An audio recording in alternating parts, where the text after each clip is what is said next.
بھائیو، خدا ہمیں یہاں یسایہ باب 57 آیت نمبر 19 میں اتنا خوبصورت پیغام دیتا ہے کہ میں آپ کو سمجھانے سے پہلے اسے پڑھنا چاہتا ہوں۔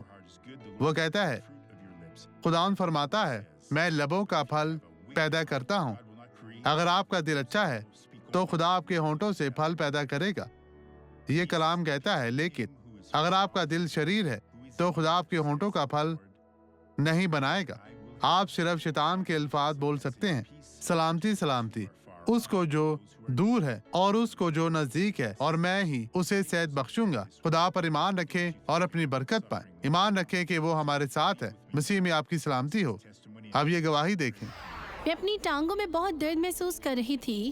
یسوع نے آج یہاں پہنچنے میں میری کتنے عرصہ سے مصیبت میں تھی؟ مہینوں سے، کافی عرصہ ہو گیا۔ مہینوں سے بہت درد محسوس کرتی رہی بہت درد ہوتی تھی۔ درد سے کیسے چلتی تھی اور آپ کو چلنے میں کیسی مشکل ہوتی تھی؟ دیکھیں اس طرح، اس طرح۔ اب اچھے طریقے سے چلے میری بہن۔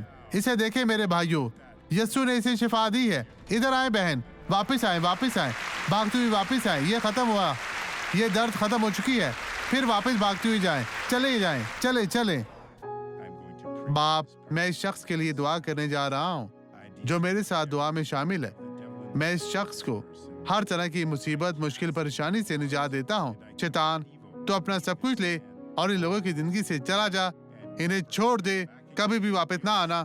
میں تجھے کہہ نہیں رہا، بلکہ میں تجھے حکم دیتا ہوں۔ اب تیرا وقت ختم ہو چکا ہے۔ اب تم مزید کبھی بھی ان لوگوں کو پریشان نہیں کر سکتا، یسوع کے نام میں۔ اور آپ کہیں آمین۔